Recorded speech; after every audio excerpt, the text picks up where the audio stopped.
오늘 우리에게 주시는 말씀 마태복음 12장 38절부터 45절까지의 말씀입니다. 마태복음 12장 38절부터 45절 우리가 함께 한 목소리로 봉독하겠습니다. 그때의 서기관과 바리새인 중 몇 사람이 말하되 선생님이여 우리에게 표적 보여주시기를 원하나이다.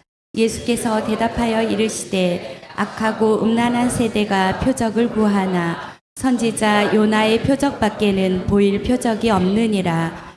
요나가 밤낮 사흘 동안 큰 물고기 뱃속에 있었던 것 같이 인자도 밤낮 사흘 동안 땅 속에 있으리라. 심판 때 니느웨 사람들이 일어나 이 세대 사람들을 정죄하리니 이는 그들이 요나의 전도를 듣고 회개하였음이거니와 요나보다 더 큰 이가 여기 있으며 심판 때에 남방 여왕이 일어나 이 세대 사람을 정죄하리니 이는 그가 솔로몬의 지혜로운 말을 들으려고 땅 끝에서 왔음이거니와 솔로몬보다 더 큰 이가 여기 있느니라. 더러운 귀신이 사람에게서 나갔을 때에 물 없는 곳으로 다니며 쉬기를 구하되 쉴 곳을 얻지 못하고 이에 이르되 내가 나온 내 집으로 돌아가리라 하고 와보니 그 집이 비고 청소되고 수리되었거늘 이에 가서 저보다 더 악한 귀신 7을 데리고 들어가서 거하니 그 사람의 나중 형편이 전보다 더욱 심하게 되느니라. 이 악한 세대가 또한 이렇게 되리라. 아멘. 우리 함께 한번 우리 교회 인사 있죠? 빛이 있으라 한 번씩 인사하겠습니다. 빛이 있으라. 네, 우리 삶과 우리의 모든 영역에 하나님의 빛이 가득하기를 축복합니다.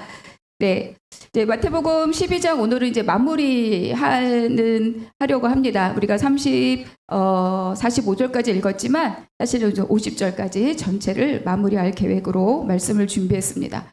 우리가 지난주에는 강한 자를 결박하라 그런 제목의 말씀으로 함께 하나님 나라에 대해서 나누었죠. 어떤 나라든 나라를 이루려면 어떻게 해야 되는가? 분쟁하면 안 된다. 분쟁하면 나라가 바로 설 수 없다. 그래서 아군 폭격하지 말아야 된다. 이렇게 말씀을 나누었습니다. 그리고 그렇게 하기 위해서 강한 하나님의 성령의 능력으로 강한 것을 먼저 결박해야 된다. 그러면 우리가 강한 것이 무엇이냐? 바로 하나님 아는 것을 대적하여 높아진 모든 것들, 하나님을 대적하는 모든 것들, 단순하게 귀신 들림이 아니라 하나님을 거역하는 모든 생각과 이론들, 그것이 바로 강한 것이다. 이렇게 말씀을 나누었죠. 이 강한 것을 결박하는 것의 증거가 뭐냐? 바로 나무의 정체를 밝혀주는 게 뭐죠? 열매죠. 열매를 보면 나무가 어떤 나무인지 알 수 있죠. 건강한 나무인지 나쁜 나무인지. 첫 번째 강한 것을 결박한 삶의 결과 증거는 무엇이냐면 삶의 열매입니다. 그리고 또 두 번째는 우리가 나의 속에 들어있는 것들을 드러내는 것이 바로 언어죠. 그래서 입술의 열매를 드러내는 언어. 그래서 삶의 열매와 이 언어가 내가 강한 것을 결박하고 하나님 나라를 사느냐의 증거가 된다. 이렇게 지난 시간에 함께 말씀을 나누었습니다. 그래서 오늘 우리가 나눌 말씀은 12장 마지막 내용입니다. 자, 우리가 첫 번째 한번 같이 보겠습니다. 제목은 표적을 구하는 불신앙입니다. 우리가 38절 한번 같이 읽겠습니다. 시작. 그때 서기관과 바리새인 중 몇 사람이 말하되 선생님이여 우리에게 표적 보여주시기를 원하나이다. 그러니까 유대인들은 메시아적 이 표적에 대해서 굉장히 민감했어요.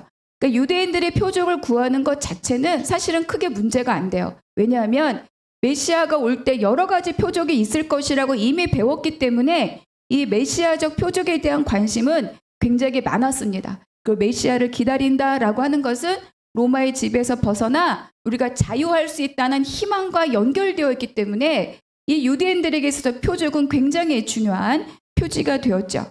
그런데 지금까지 예수님이 많은 표적을 보여주셨잖아요. 그러니까 메시아적, 지금 예수님이 하신 모든 일들이 다 메시아적 표적이라고 이미 밝히 드러내 보였죠. 병든 자, 눈먼 자, 말 못하는 자, 다리 저는 자, 중풍병 걸린 자, 귀신 들린 자, 다 예수님의 치유 사역을 통하여서 그들이 다 회복되고 죄사함에서 노연하고 깨끗해졌습니다. 그것을 보았던 이들인데도 불구하고 왜 이들은 계속 표적을 구하는가? 우리가 마태복음 16장이나 마가복음, 누가복음에 보면 표적을 구하는 앞에 이렇게 적혀 있어요. 예수를 힐난하며, 예수를 시험하려. 그러니까 이들이 이렇게 하기 위해서 지금 표적을 구하고 있다. 그러니까 이들의 관심은 바로 이가 예수의 자손인가, 정말 메시아인가 이전에 바로 예수를 곤란케 하기 위한 굉장히 그 악한 의도가 가득한 표적의 구함이었다라고 우리가 볼 수 있는 거죠. 예수를 곤란에 빠뜨리기 위한 요구였다. 그러니까 예수님은 이러한 그들의 요구에 반응하지 않아요. 이거는 마태복음 4장에서 사탄이 와서, 마귀가 와서 돌이 떡이 되게 하라, 경배하라, 뛰어내리라 얘기하지만 예수님은 그것에 반응하지 않고 말씀으로 사탄을 물리치죠. 그러니까 이들의 이 악한 의도에 예수님께서는 즉각 반응하지 않으십니다. 그래서 39절을 한번 같이 읽겠습니다. 시작. 예수께서 대답하여 이르시되 표적을 구하나 선지자 요나의 표적밖에는 보일 표적이 없느니라. 예수님은 이렇게 표적을 구하는 이들을 향하여서 악하고 음란한 세대다라고 말씀하셨죠. 그러니까 악하고 음란한 세대라고 하는 것은 하나님 앞에 신실하지 못하다. 그리고 하나님을 향한 신앙을 버린 자들이다. 이런 뜻을 갖고 있습니다. 여러분, 이들이 예수님 앞에서 표적을 구하고자 하고 메시아임을 확인하려고 하는 그 마음을 갖고 있는 이들을 향하여서 악하고 음란한 세대다 이렇게 말씀하는 거죠. 그러니까 예수님의 표적을 행하실 수 없는 분이어서가 아니라 하나님과 인간의 관계는 표적으로 증거되는 관계가 아니기 때문입니다. 하나님과 인간의 관계는 표적으로 증명해야 되는 관계가 아니라 성령으로 하나됨의 관계이기 때문이죠. 여러분, 부모와 자녀가 서로 사랑으로, 존중으로, 배려함으로 가득하다면 그들의 관계가 친부자지간이냐 친모녀지간이냐를 증거할 필요가 없는 것과 마찬가지입니다. 그런데 바리새인과 서기관들이 표적을 구하는 것은 하나님을 인정하고 싶지 않기 때문이에요. 예수님이 메시아임을 인정하지 않고자 하는 의도가 있는 거죠. 그리고 자기들의 권위를 예수님과 상관없이 지키고 붙들고 가고 싶은 스스로 권위를 놓치고 싶지 않은, 인정하고 싶지 않은 그 마음이 바로 표적을 구하는 마음이었죠. 그래서 예수의 권위를 상처내고자 하고 있는 겁니다. 저 바알세불을 힘입어 귀신을 쫓아낸 것이다. 이렇게 지난주에 말씀하지 않았습니까? 바알세불을 힘입었다는 것은 예수 너도 미쳤다. 이것과 같은 의미거든요. 그러니까 예수님은 이렇게 악하고 음란한 세대에 대해서 무엇이라고 말씀하시냐? 요나의 표적밖에는 내가 너에게 보여줄 것이 없다. 이렇게 말씀하고 있습니다. 그러니까 40절 우리가 한번 같이 읽어보겠습니다. 시작. 나 사흘 동안 큰 물고기 뱃속에 있었던 것 같이 인자도 밤낮 사흘 동안 땅속에 있으리라. 이 한 절의 말씀은 굉장히 중요한 말씀이에요. 밤낮 사흘 동안 이 3일의 시간은 요나에게도 인자 곧 예수님에게도 결국 어떤 시간입니까? 죽음과 같은 시간이죠. 죽음과 같은이 아니라 죽음의 시간입니다. 그런데 요나를 먼저 살펴보면 이 밤낮 사흘 동안 갇혔던 시간 이후에 요나에게는 어떤 사역이 벌어졌느냐. 그리고 요나 3장의 말씀을 잠깐 보면 5절의 말씀만 한번 같이 읽겠습니다. 시작. 니느웨 사람들이 하나님을 믿고 금식을 선포하고 높고 낮은 자를 막론하고 굵은 베옷을 입은지라. 그러니까 하나님의 명령을 어기고 도망갔던 요나. 그런데 큰 물고기에서 토해진 요나는 하나님의 말씀대로 아수르의 수도인 니느웨로 찾아갑니다. 그 큰 성읍 이렇게 말씀하고 있죠. 그러니까 그 큰 성읍은 3일을 돌아다녀야만 한 바퀴를 다닐 수 있는 큰 도시예요. 그런데 요나는 그렇게 하지 않고 그저 하루길 대충 설렁설렁 술렁술렁 대충 다니면서 마치 저주와 같은 40일 후에 니느웨가 멸망한다. 무너질 것이다. 이렇게 선포하고 다녔죠. 그런데 그때 어떤 일이 일어났습니까? 그들이 즉각 회개함으로 반응했던 거죠.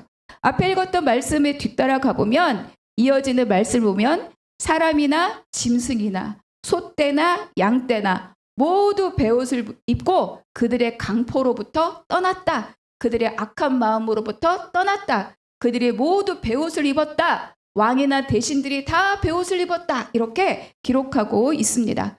그러니까 요나가 물고기에 갇혀있던 그 시간을 통하여서 그가 하나님의 할 일이 있음을, 내가 도망가면 안 되는 것임을, 내가 그것에 기꺼이 순종하진 않았지만 내가 할 일은 그곳에 가서 내 마음에 합당하진 않으나 하나님의 명령대로 가야 되겠다 깨달은 것이 첫 번째고, 그가 외친 것으로 인하여서 어떤 일이 벌어졌습니까? 그들이 즉각 회개함으로 삶을 돌이키고 하나님의 진노를 면하고 그리고 그들이 살 수 있었던 거죠.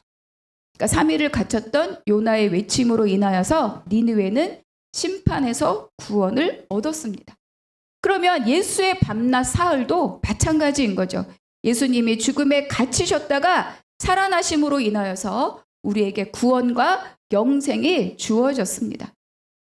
이것은 예수님의 십자가와 부활을 우리에게 말씀하고 있는 거죠. 예수님, 죽음이 완전히 예수님을 삼켰지만 그러나 살아나심으로 우리에게 구원과 영생을 부어주셨다.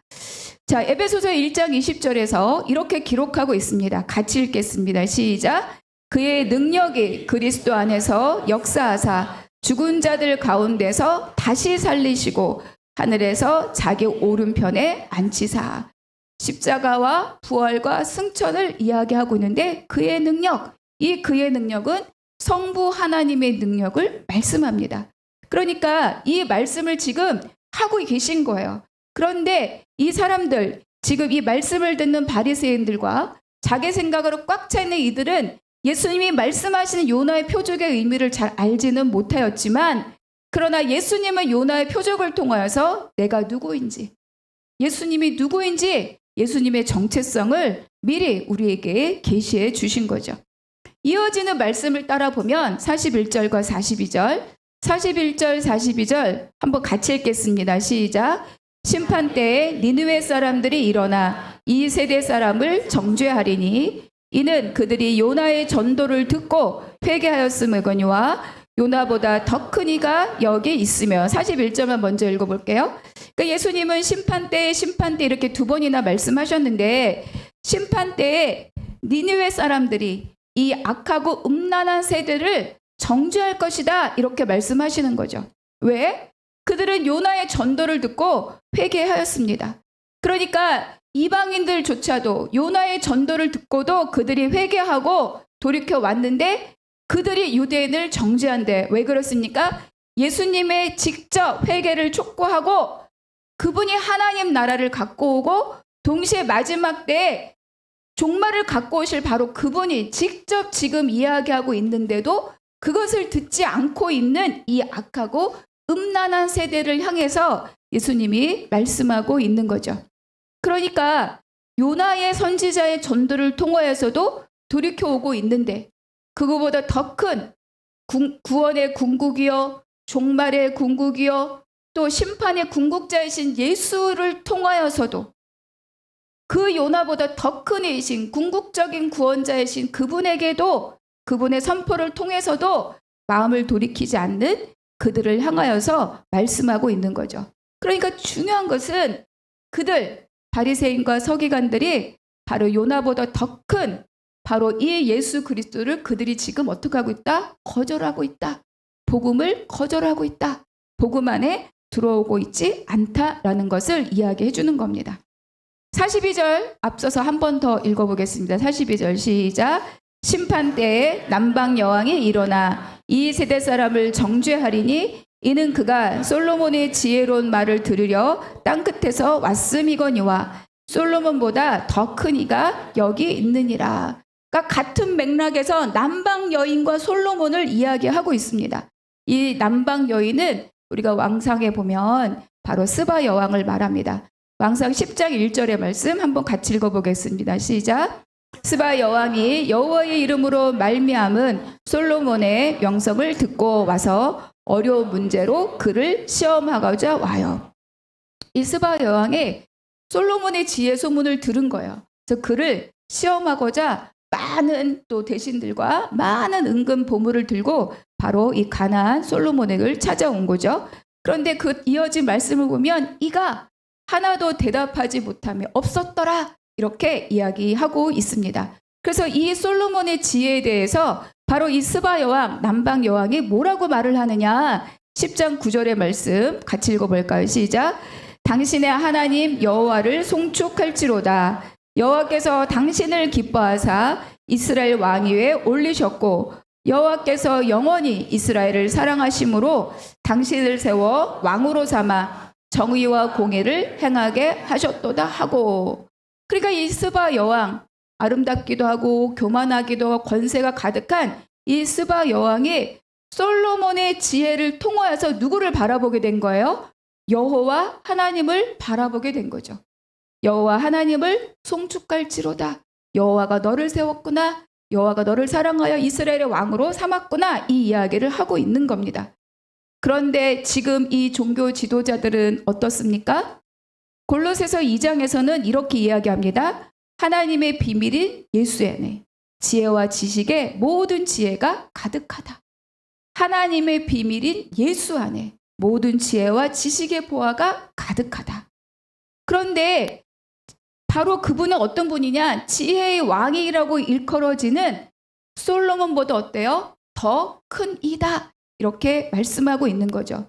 그러니까 인간의 하나님의 지혜를 받은 솔로몬을 통하여서도 하나님을 송축하게 하는데 지혜의 근본이시고 지혜의 전분이신 보화를 가득 갖고 계신 예수의 지혜의 말씀을 듣고도 전혀 그 마음을 돌이키지 않고 있는 이들의 상태를 우리에게 말씀해주고 있는 겁니다. 솔로몬이 이방인인 남방 여인에게 하나님의 길을 보여주었던 것처럼 더 궁극적으로 예수는 누구냐? 이방에게 구원의 길, 하나님의 길을 가르쳐줄 분이시라는 것을 우리에게 이야기해 줍니다. 그러니까 이 분을 거절하는 것이 뭐다? 바로 이 세대를 악하고 음란한 세대다. 마지막 심판 때 오히려 그때 하나님을 바라보았던 남방 여인이 지금 율법이 있다, 아브라함의 자손이다라고 말하고 있는 너희들을 심판하게 될 것이다. 이렇게 우리에게 말씀해주고 있는 거죠. 여러분, 우리 요즘의 교회는 하나님을 바라보게 합니까? 요즘의 교회는 구원을 말합니까? 요즘의 교회는 예수 그리스도를 전파하고 있습니까? 왜 이단과 병든 교회와 그리고 이상한 집단이라고 확정된 그러한 곳에 왜 많은 무리들이 그렇게 몰리고 있을까? 남녀노소, 가난한 자, 부한 자, 배운 자, 못 배운 자 다 할 것 없이 왜 그런 곳에 몰려들어서 돈을 바치고 마음을 바치고 인생을 바치고 있을까? 그러니까 그곳에는 이런 게 있는 거죠. 죄인된 사람들이 본성적으로 갈망하고 있는 것들, 보암직, 먹음직, 지혜롭고 할 만큼 탐스러운 것들이 그곳에 있다라고 생각하게 만드는 거죠. 돌이 떡이 되게 하고 뛰어내려서 사람들 앞에 유명해지고 경배하여서 가장 높은 자리에 오르고 그렇게 그것을 갖고 싶은 사람들의 아주 본성적인 욕망들을 거기서 건드려 주는 거예요. 그런 것들이 그곳에 가면 얻을 수 있다. 이렇게 하면 차지할 수 있다. 이렇게 하면 먹을 수 있다라고 그들이 가르치고 또 기대하게 만들기 때문인 거죠. 그래서 복음을 왜곡시키고 그리스도를 문제 해결사로 만들고 내 욕심의 도구로 전락시키고 있기 때문입니다. 교회는 문제 해결사를 가르쳐주는 곳이 아니에요. 교회는 생명을 전하는 곳입니다. 교회는 복음을 전하는 곳이죠. 그리고 복음으로 사는 삶과 그 누림을 배우고 가르치는 곳이 바로 이 교회이어야 할 것입니다. 그래서 두 번째 무엇이라고 말씀하고 있는가? 불신앙이 더 악화됩니다. 더 악화되는 불신앙에 대해서 예수님이 말씀하고 있습니다. 43절, 44절까지 함께 읽어보겠습니다. 시작. 더러운 귀신이 사람에게서 나갔을 때 물 없는 곳으로 다니며 쉬기를 구하되 쉴 곳을 얻지 못하고 이에 이르되 내가 나온 내 집으로 돌아가리라 하고 와 보니 그 집이 비고 청소되고 수리되었거늘 이에 가서 저보다 더 악한 귀신을 7을 데리고 들어가서 거하니 그 사람의 나중 형편이 전보다 더욱 심하게 되었느니라. 이 악한 세대가 또한 이렇게 되리라. 그러니까 지금 이 갑작스럽게 무슨 우화 같은 이 이야기는 지금까지 예수님의 메시아 사역을 인정하지 않고 예수님의 선포를 거절한 유대인들 그리고 종교 지도자들 이 세대들의 영적 상태가 어떠한가를 우리에게 빗대서 말씀해 주시는 거예요. 더러운 귀신으로 번역된 이 원어는 불결한 영이다 이런 뜻입니다. 하나님은 거룩한 진리의 영이죠. 그래서 믿는 자들의 속에 거하며 하나님의 의의 길을 따르도록 해주는 것이 하나님의 영입니다. 불결한 영은 어떻겠습니까? 불의와 불신앙으로 가득한 마음의 거처를 삼고 있는 거죠. 마음의 거처를 삼고 있다는 것은 우리의 생각과 우리의 이성과 우리의 감정들을 휘잡고 있다는 뜻이에요. 그래서 거기에 거하고 살면서 하나님을 거역하고 죄를 짓게 만들어주는 것이 바로 이 불결한 영입니다. 그러므로 사람의 심령, 속사람을 깨끗하게 한다면 이 불결한 영들은 거할 수가 없죠. 그래서 지난주 말씀드리고 아까 말씀드린 것처럼 먼저 성령의 능력으로 강한 것을 결박해야 합니다. 그러니까 그 강한 것을 결박한 것은 뭐냐? 내 속에서 인간적인 욕구로 주장되어야 되는 것들을 그것을 우리가 성령의 능력으로 사로잡는 거죠. 이런 것들이 다 하나님을 거역하게 만들고 있는 것들입니다. 그것을 여기서는 불결한 영이다. 그래서 이것들을 쫓아내는 거예요. 그런데 그 쫓아낸 것이 끝이 아니라고 다시 여기서 말씀해 주는 거죠. 쫓겨난 영, 쫓겨난 생각, 쫓겨난 이성적 판단들, 쫓겨난 인본주의들, 쫓겨난 불결한 영들은 쫓겨난 것을 끝나지 않는다는 거예요. 왜? 그들은 지속적으로 자기들이 거처할 거처를 찾아다닌다. 그래서 다시 찾아다니는 거죠. 그러니까 먼저 있는 곳에 왔더니 어떻게 되었다? 청소되고 수리되었고 중요한 것이 있습니다. 무엇입니까? 그 집이 비어 있었다는 거예요. 비어 있었다. 제가 신대원 입학하고 이제 영성신학을 공부하는 아마 첫 시간 정도 되었던 것 같아요. 그때 이제 영성신학 공부하면서 침묵기도, 침묵의 영성에 대해서 공부하는 시간이었어요. 그래서 막 첫 시간에 이제 기도 훈련을 받기 전에 막 이론을 공부하는데 제 옆자리에 앉았던 전도사님이 저한테 이렇게 물어보는 거예요. 아, 근데 전사님, 이렇게 침묵하고 가만히 있으면 불교에서 참선하는 것과 뭐가 다를까요? 이렇게 물어보는 거예요. 그러니까 사실은 침묵하고 있으면 여러분 조용할 것 같죠? 아닙니다. 내면에서 엄청난 소음들이 엄청나게 올라와요. 여러분 30분만 입담을 가만히 있어 보면 못 견딥니다. 온갖 부유물들이 다 떠올라오죠. 침묵 기도할 때는 이 떠오르는 생각들을 치워내는 작업이 필요해요. 그러한 작업들이 굉장히 짧은 영적 단어들을 반복해서 외치는 것으로 생각들을 계속 밀어내는 거죠. 이런 과정들을 이제 이론으로 공부하고 있는데 이렇게 물어봐. 아니 그러면 불교에서 면벽 참선하는 것과 우리가 침묵하는 것과 어떤 차이가 있을까요? 이렇게 물어보는 거예요. 그래서 제가 잠시 생각해 보니까 그러니까 참선은 뭐의 목적이 있다? 비우는 것의 목적이 있다. 그런데 우리의 침묵의 방향성은 비우는 것이 아니라 어디에 목적이 있다? 채우는 것에 있다. 예수님으로 채우기 위해서 비우는 거죠. 비우고 공으로 사는 것이 아니라 비워서 뭘로 채운다? 하나님으로 채우는 것이 이 비움의 영성이고 침묵 기도의 시작이라는 거야. 목표가 비움이 아니고 시작의 비움이고 하나님의 영으로 가득 채우는 것이다. 이렇게 이야기를 나눴어요. 맞죠? 같은 논리입니다. 그러니까 더러운 귀신이 나가고 하나님을 대적하는 생각들을 몰아내는 것으로 끝나는 것이 아니라 그곳에 날마다 채우는 작업이 있어야 되는 거야. 날마다 예수를 내 삶의 주인으로 내 인생의 왕으로 날마다 모시고 다시 모시고 생각을 밀어내고 다시 왕으로 모시는 이 작업이 우리에게 있어야 되는 거죠. 그러니까 비우는 것은 언제나 채워지는 것으로 완성되는 거죠.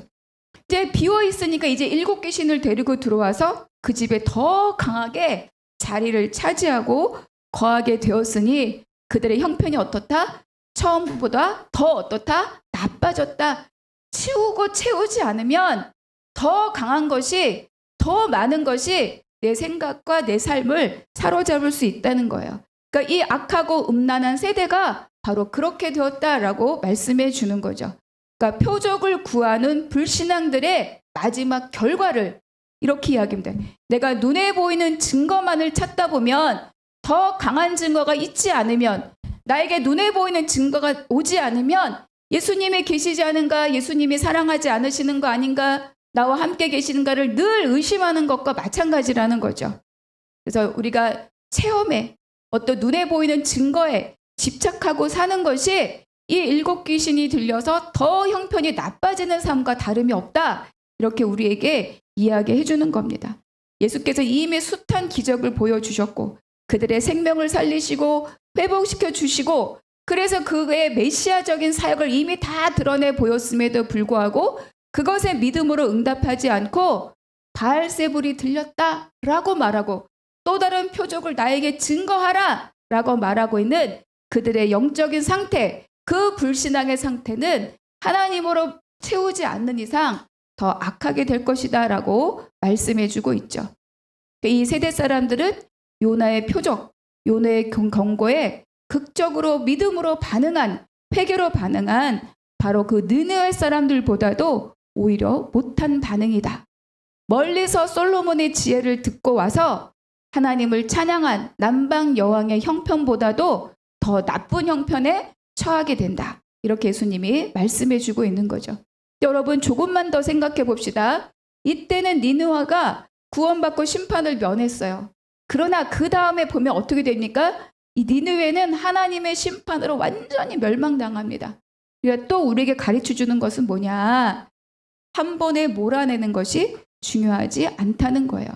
그러니까 한 번의 표적이 우리의 인생을 끝까지 보장해 주지 않는다. 그것은 시작일 뿐이고, 빈집은 가만히 두면 더 나빠지고 더 낡아지는 것처럼 우리가 날마다 하나님의 말씀과 기도로 청소하고 비우고 채우는 수고가 함께 있어야 된다고 우리에게 가르쳐 주는 거죠.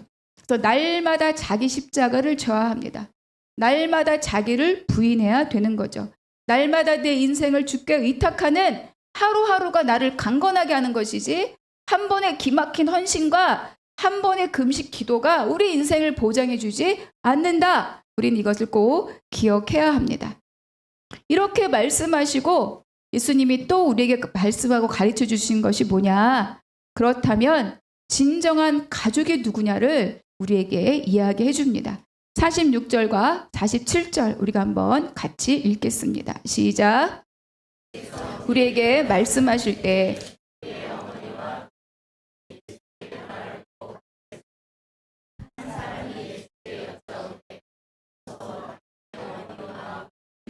당신께 말하려고 밖에서 있나이다 하니. 그러니까 예수님이 이런 것들을 무리에게 이야기하고 있을 때 어머니 그리고 동생들이 예수님을 찾아왔죠. 마가복음 3장에 보면 친족들, 지금 어머니 동생들 아니고 친족들이 막 예수님을 찾아 들어가는 장면이 있어요. 근데 거기에 뭐라고 적혔냐면 예수가 미쳤다 하밀러라 이렇게 기록하고 있어요. 그러니까 예수님이 이런 사역들을 바로 바리새인들이나 이런 사람들이 입을 통하여서 귀신 들렸다, 미쳤다 이런 소문들이 막 떠돌고 있었던 거죠. 그러니까 아마 이 장면도 그런 소문의 연장선상에서 어머니와 이 동생들이 찾아왔을 수 있죠. 요한복음에 보면 수전절 이르기 전에 예수의 형제들이 예수를 믿지 않았더라. 그러니까 아직 혈육이지만 예수님이 누구이신지를 이 가족, 동생들조차도 알지 못하고 있을 바로 그때입니다. 예수님이 이들의 방문이 있다라고 얘기를 들었지만 이들을 향해서 굉장히 냉정하게 대하십니다. 우리가 48절부터 한번 읽어볼게요. 시작. 말하던 사람에게 대답하여 이르되 누가 내 어머니이며 내 동생들이냐 하시고 손을 내밀어 제자들을 가리켜 이르시되 나의 어머니와 나의 동생들을 보라. 누구든지 하늘에 계신 내 아버지의 뜻대로 내 형제요 자매요 어머니이니라 하시더라. 누가 내 어머니이며 누가 내 동생들이냐. 여러분, 이것은 어머니 마리아와 동생들을 홀대하는 말이 아니에요. 예수님이 십자가에 달려 돌아가시기, 막 피를 흘리고 온몸이 찢기는 그 상황에도 제자에게 어머니를 부탁드립니다. 그렇죠? 그러니까 예수님에게 어머니는 함부로 하는 마음이 있는 게 아니에요. 그런데 그럼에도 불구하고 지금 표적을 구하는 이 바리새인들, 악한 세대들을 향하여서 정말 하나님 나라 안에 있는 사람이 누구인가를 지금 이렇게 말씀해주고 있는 거죠. 혈통에 따르는 것이 아니다. 하나님 나라의 백성은, 하나님의 가족은, 한 백성은 혈통을 따르는 것이 아니다라는 것을 지금 이 육신의 가족들을 빗대어서 말씀해주고 있습니다. 다시 말하면 예수님은 하나님 나라를 말씀하시고 예수님은 하나님 나라를 가지고 오신 분이잖아요. 그렇죠? 그런데 너희들은, 악하고 음란한 이 세대는 혈통을 계속 주장하고 있죠. 나는 아브라함의 자손이다. 혈통을 주장하고 있고, 또 그들의 그 모습에 비추어서 나의 나라는 육신의 혈통으로 이어지는 것이 아니라고 지금 말씀하고 있는 거죠. 유대인들은 아브라함의 자손이라는 선민의식으로 가득할 뿐 아니라 바리새인과 종교 지도자들과 또 율법을 철저히 지킴으로 나는 그 나라의 백성이다 라는 자기의식이 강했어요. 그래서 세리나 창기나 이들은 율법에 위배되는 자들이기 때문에 너희는 하나님 나라에 들어갈 수 없다. 너희는 성전에 들어갈 수 없다 라고 그들을 배제시켰던 자들이 바로 이 바리새인들, 또 서기관들. 그래서 그들은 악하고 음란한 세대들입니다. 그들을 향하여서 나의 가족은 누구다? 하늘에 계신 내 아버지의 뜻대로 행하는 자들이다. 그들이 바로 하나님 나라의 백성들이다. 이렇게 말씀하십니다. 그러니까 그들이 생각하는 민족, 그들이 생각하는 하나님 나라의 백성, 그들이 생각하는 가족의 관계를 새로운 관계로 지금 재설정하고 계십니다. 새로운 가치 안에서 믿음 안에 형성되는 새로운 가족 관계를 제시해 주는 거죠. 그래서 아버지의 뜻대로 행하는 자가 가족이다. 내 어머니요, 내 형제다 라고 말합니다. 그러면 뜻대로 행하는 것이 뭐냐? 뜻대로 행하는 첫 번째가 무엇입니까? 바로 예수를 주로 영접하는 자입니다. 지금까지 이들은 어때요? 계속 예수님의 메시지를 거절하잖아요. 그의 메시아 되심을 거절하고 그의 회개의 선포를 거절하고 예수님이 이 땅에 갖고 온 하나님 나라를 거절하고 새 질서를 거절하고 있습니다. 그러니까 바리새인들과 서기관은 계속 예수를 거절하고 있으니 너희는 내 나라의 백성이 아니라고 말씀하는 거죠. 예수님을 이 땅에 보내셔서 구원을 이루는 것이 하나님의 아버지의 뜻인데 그것을 거절하고 있는 이들을 향하여서 메시아를 기다리고 있다고 하면서도 예수를 거절하는 이들을 향하여서 지금 너희가 행하고 있는 일이 무엇인지 알고 있느냐? 이렇게 다시 한번 반문하는 거죠. 우리 요한복음 잠깐 보겠습니다. 요한복음 1장 12절과 13절 같이 읽겠습니다. 시작. 영접하는 자, 곧 그 이름을 믿는 자들에게는 하나님의 자녀가 되는 권세를 주셨으니 이는 혈통으로나 육정으로나 사람의 뜻으로 나지 아니하고 오직 하나님께로부터 난 자들이니라. 아멘. 그러니까 40일에게 손을 내밀어, 제자들에게 손을 내밀어 이들이 내 형제요 자매다 라고 말한 것은 바로 그 제자들이 어떤 자들입니까? 예수를 주로 믿고 따르는 자들이기 때문인 거죠. 그러면 아버지의 뜻대로 새로운 가족이 되어서 공동체를 이루고 있는 그 다음 단계는 무엇이냐? 그것은 바로 교회입니다. 예수 그리스도를 주로 고백한 자들, 예수를 나의 주인으로 고백하고 선포한 자들, 그 믿음으로 고백으로 모인 자들, 자녀의 권세를 가진 자들이 모여 새로운 공동체를 만들고 있는 것이 무엇입니까? 바로 교회입니다. 신앙인은 각자 살아갈 수 없죠.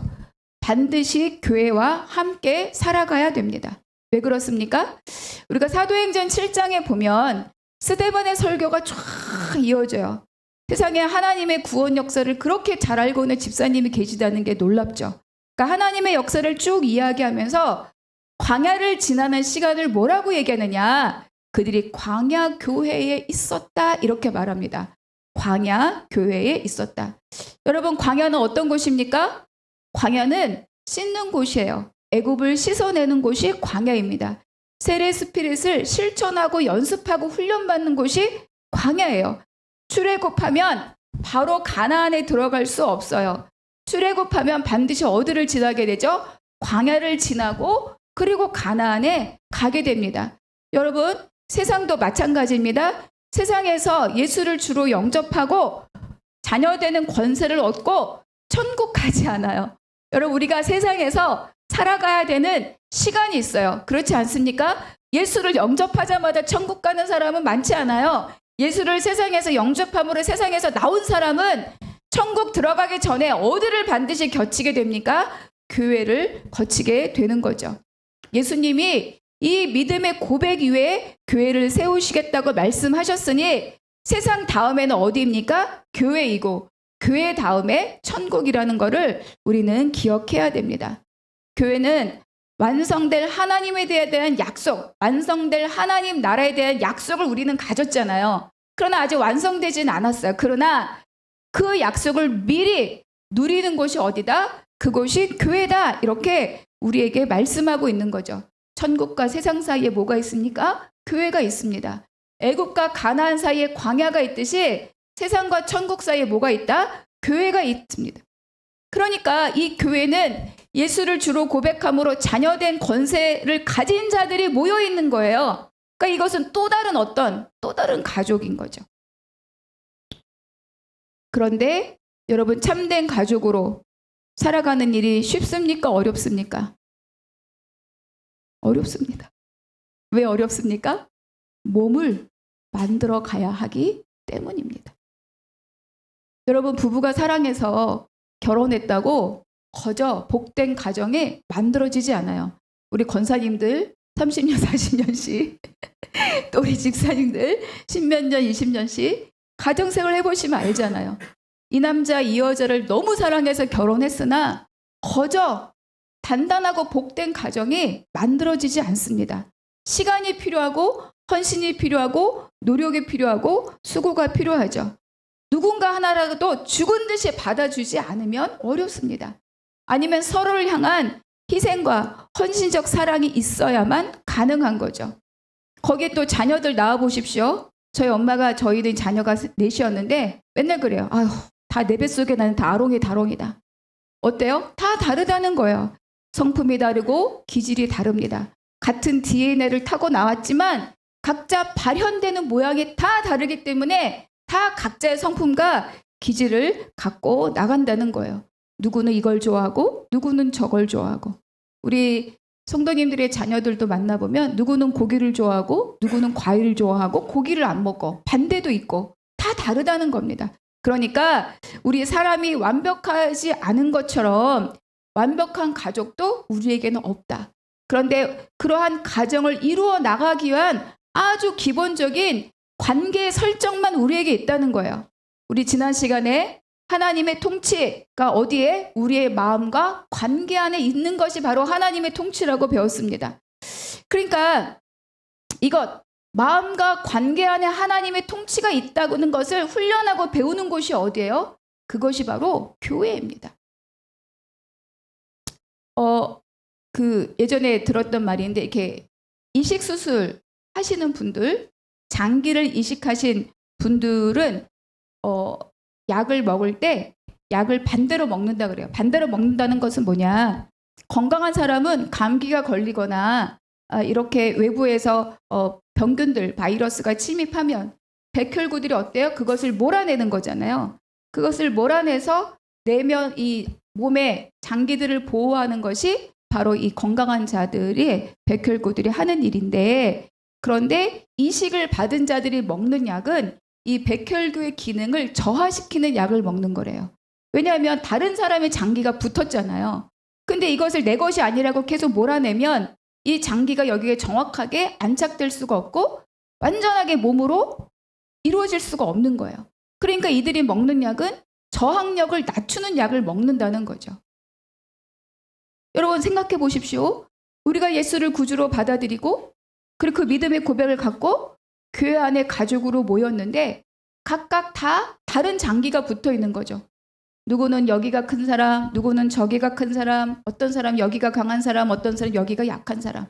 그런데 마치 건강한 사람인 것 다 내 것이 아닌 것을 밀어내는 약을 먹는다면 그것이 몸을 이룰 수 있습니까? 없습니까? 몸을 이룰 수 없는 거예요. 우린 다 같이 몸을 만들기 위해서는 내 것을 포기하고 밀어내는 것이 아니라 그것을 받아들이는 훈련이 있을 때에만, 그때에만 비로소 뭐가 된다? 몸이 된다는 거죠. 그때야 비로소 교회가 된다는 거예요. 막 어울려서 재밌게 지내는 것이 교회가 아니라 하나님의 말씀 안에 함께 거하는 것을 훈련하는 것이 바로 뭐다? 그것이 바로 교회이다. 그것이 바로 예수님이 말씀하시는 나의 가족, 아버지의 뜻대로 행하는 자, 단순하게 예수 그리스도를 주로 영접한 것에 끝나는 것이 아니라 함께 몸을 만들어가는 것에 동참하는 자, 그들이 바로 예수님의 가족이라고 이야기했습니다. 여러분 잘 보세요. 이들이 내 가족이라고 했지만 제자들도 어떻습니까? 위기가 오자 다 예수님을 배반하고 도망가고 또 예수님을 난 모른다고 거절하고 그리고 다시 자기가 살던 자리로 돌아갔어요. 그런데 성령을 경험하고 찾아오신 예수님을 만나고 어때요? 다 다시 복음의 자리로 돌아온 거죠. 그러니까 그런 것들을 우리가 공동체 안에서 경험하는 것이 바로 교회라는 겁니다. 그러니까 아버지의 뜻대로 행한다는 것은 내가 비전을 성취하는 것이 아니라 가장 먼저 해야 될 일이 뭐다? 가족으로서 함께 몸을 만든 일이 가장 먼저 해야 될 일이라는 것을 우리에게 말씀하고 있는 거예요. 아버지의 뜻대로 행하는 것은 복음 안에 들어오는 것, 복음 안에서 함께 사는 것, 함께 살기 위해서 부대끼는 것, 함께 살기 위해서 깎이는 것, 그럼에도 불구하고 내 저항력을 포기하고 받아들이는 것. 이 훈련의 자리가 바로 교회입니다. 그러니까 재밌게 지내기는 쉬울 수 있지만 함께 지내기는 어때요? 어려울 수 있죠. 근데 그것을 하도록 누가 묶어줍니까? 성령으로 하나 된 띠. 그것이 바로 성령께서 이 공간 안에, 이 공동체 안에, 우리 안에서 하시는 바로 성령님의 역할입니다. 그러니까 제가 뭐 위층에 있는 사람과 얼굴 붉힐 일이 없잖아요. 그들과는 그냥 아주 나이스하게 아주 예의 바르게 인사하면 끝냅니다. 근데 여러분 가족은 안 그렇잖아요. 부부간에도 다툼이 있고 자녀, 부모, 자식 간에도 갈등이 있을 수 있어요. 근데 그 법적 관계가 끊어집니까? 안 끊어집니까? 안 끊어지죠. 10년을 안 봐도 호적에 붙어있으면 가족이에요. 결정적인 순간에 다 나누고 다 가져야 돼요. 그게 바로 가족입니다. 바로 그 가족의 영역을 우리에게 무엇으로 주셨느냐? 바로 교회로 주신 거죠. 그래서 우리가 함께 교회를 이루어 나간다는 것은 함께 몸을 만든다는 것이고, 그 몸을 만들기 위해서는 서로가 계속 서로를 향한 조율과 배려와 인정과 함께함의 수고가 더불어 있어야 한다. 그것을 우리에게 말씀해주고 있습니다. 우리가 민낯을 보는 시간을 감당하지 않으면 몸을 이룰 수 없습니다. 멀리서 우리 예능교회 성도님들이 여기 오신 이유가 뭘까요? 우리는 함께 했었던 몸이기 때문에 오는 거예요. 여러분 저를 모르고 예수를 모르고 교회를 모르면 이 빗길에 여기까지 오실 이유가 있습니까? 없죠. 우리는 관계 안에서, 복음 안에서, 교회 안에서 몸을 이루었던 자들이기 때문에 멀리 나간 자를 찾아서 오시는 거죠. 우리 한나무교회도 그런 일들을 감당하는 교회가 되기를 소망합니다. 그래서 우리 한나무교회는 이러한 모든 만들어가는 시간을 함께 감당함으로 든든한 하나님의 교회로 세워져 가기를 주님의 이름으로 축복합니다. 기도하겠습니다. 하나님 함께하여 주시옵소서. 아버지, 거절하는 것으로 끝나는 것이 아니라 예수 그리스도를 하나님 복음으로 주로 영접하는 것에서 끝나는 것이 아니라 그 복음의 영향력을 우리가 몸을 만드는 것에서 완성된다는 것을 깨달아 알게 하시니 감사합니다. 우리 모두가 더불어 함께 몸으로 세워가는 자들이 될 수 있도록 도우시고 역사하여 주시옵시고 한나무교회가 그 사명을 감당하는 교회로 하나님 성장케 하여 주시옵소서. 모든 것을 감사하고 우리 주 예수 그리스도의 이름으로 기도하옵나이다. 아멘.